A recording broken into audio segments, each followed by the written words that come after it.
ERA down the stretch in those 10 starts, which is roughly, I think, what he would get in here with what's left in the season, somewhere around that number or something. So they're hoping to get something similar out of him here. It'll be interesting. I mean, what's funny is, a lot of people may not even realize it's been a minute since Danny Salazar's been back up here.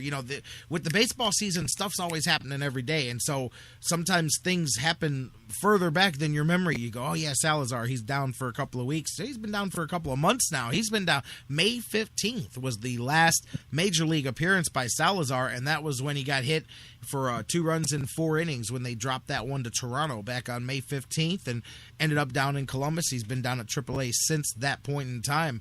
And maybe, really looking at him, and I was worried about him when he went down there because them first couple of starts, I think it was the injury. He was banged up a bit, and the mentality of getting sent. That'll mess with you when you stumble for the first time. That'll get a young guy because your career has been a steady upwards track, and then it stumbles down, and all of a sudden you test yourself. You question your confidence a bit. You question yourself, and I was glad to see, at least on the AAA level, that he got through that part and then got back to being Danny Salazar. But now, can he come back to the Major League level and do that again? That's the question. I don't have the answer, but I'm sure looking forward to seeing it.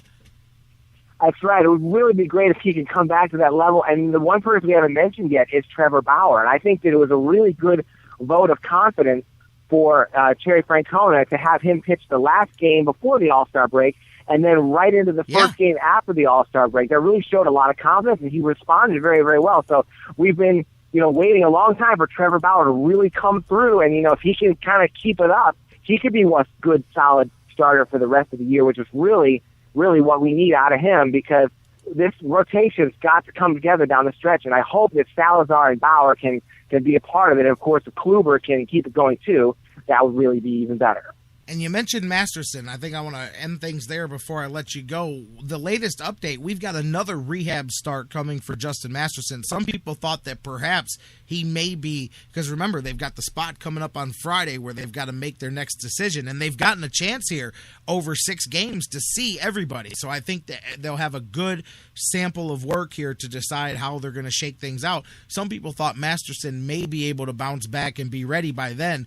I know he pitched, not yesterday, Sunday. He pitched 5 innings, 72 pitches down for the Clippers, but the Indians decided he's not ready yet. He's gonna make another rehab start Friday, so it will be at least 10 days, I think, we're looking at before Masterson will be in that discussion again. It would be probably, that would be Wednesday, Thursday, somewhere in that area.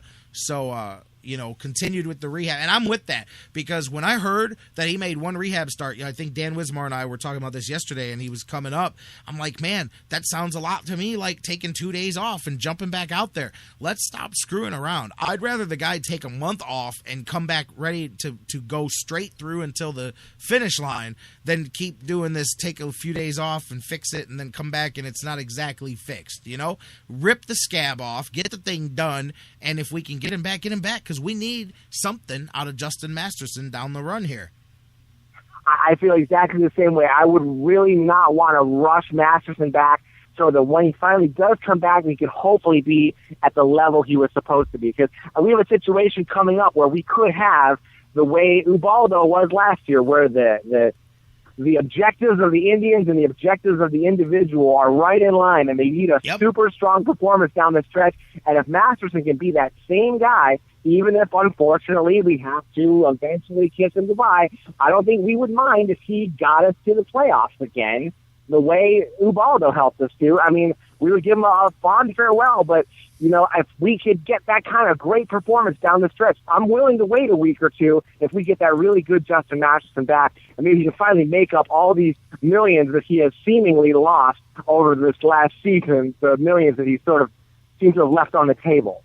Absolutely, and I can even see a situation like last year, to be honest with you, where he comes back and maybe if they've already got the rotation rolling, then he helps up out of the bullpen. I don't know. I mean, I know he's the kind of guy that will get back. He will get back and do what he can to help the team. I think Salazar, too, tonight goes a long way to determining what happens next, because now with this, it's Saturday where they're going to have to figure out who's going to start. And I think the decision is probably, you would think, going to come down to McAllister or Salazar perhaps. So here's Danny Salazar's chance to say, hey, I'm here and I'm here to stay and I'm here to help the major league team here.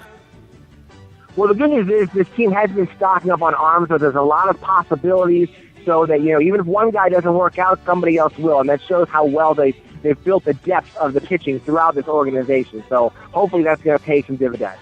For sure, man. Dividends paying now and in the future. And, hey, that's what happens when you beef up the farm system again the last few years. And it's still few years away. I'm telling you, you look at some of the other guys. I think a few years from now, instead of the Indians being a shallow, like so long, the last few years, they were the shallow farm system. I think they've done such a good job of fixing that. All the names we're talking about, look at how many, have been developed from within. The Indians doing a much better job. If as much as the Dolans, as much as market value, as much as money, as much as any of those other things cost the Indians over the years, whoever you want to blame it on, that, as much as anything else, is what's cost the Indians in previous years, was going 4 or 5 years, just like the Browns, going 0 for the draft. You can't do that in professional sports. And the Indians were doing it, but baseball draft, it's easy to muck the draft, and nobody notices it for 5 or 6 years because, well, that's getting accelerated a little bit now. Players are coming up a little bit faster, but for the most part,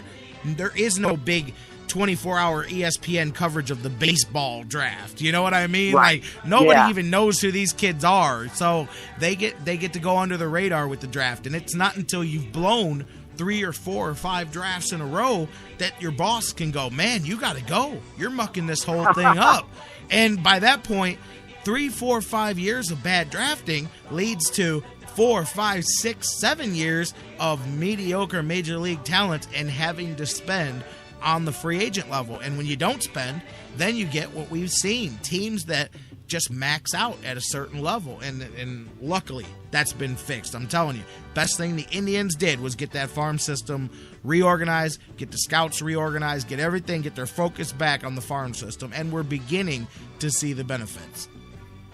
Right, because when you have your farm system going well, that's really your only chance to equalize things with the big money teams. You may not be able to compete with them financially at the major league level, but where you're all kind of in the same boat as far as minor leaguers go, so you can pick them and develop them, that's when you can start to gain a little bit on these teams that can outspend you for the big guys. Oh, just reminded me, that was who it was for Burnett. It was Aguilar and Moncrief, and I'm like, no way am I trading those two guys for a busted up, maybe he could give me 50, 60 innings down the stretch, overpriced pitcher who at one point in time was a Cy Young guy, but now, man, I'm telling you. And people say, well, Aaron Harang couldn't have hung in the American League this year, and I agree. And I say the same thing about Burnett. He's got around a 4 in the National League right now, which isn't knocking down the walls as it is. And you bring him over to the American League, he'll look like he did in, I think it was Seattle. It was 5.3, 5.4. What good is that? Masterson will give you that, So, thank you. I will keep Moncrief and Aguilar, and I will talk to you tomorrow. You got it. Jeff, my man, Jeff Gorman from Indians101.com. Thanks for talking Tribe with me today. I'll look forward to catching up with you Friday on the verge and the cusp of the Browns breaking seal on training camp. That's right. It's going to be fantastic. It's going to be ready to start. It's going to be a lot of fun to talk to you on Friday about that. Let's do it. Jeff Gorman from Indians101.com. You have a good one, my man, and we'll talk on Friday. You too. Thanks a lot, J-Rock. All right. Jeff Gorman, you guys can check him out, as I said, at Indians101.com and Browns101.com. We're going to take a break. When we come back, the doctor's in the house. My man, Dr. Football Bill Chachkes joins us. We'll talk about the latest with the Browns. Mike Pettin had some things to say about the quarterback race and when he plans on deciding things and so much more. Some rule changes in the NFL. Looking forward to talking to Dr. Football about all of that. Tony Dungys' comments on Michael Sam. Don't go anywhere. Talking football with Dr. Football. Doug Plagens from the Lake Erie Monsters 25 minutes from now, and so much more. You're listening to the Sports Fix. Hour 2 on the way after the news coming up next.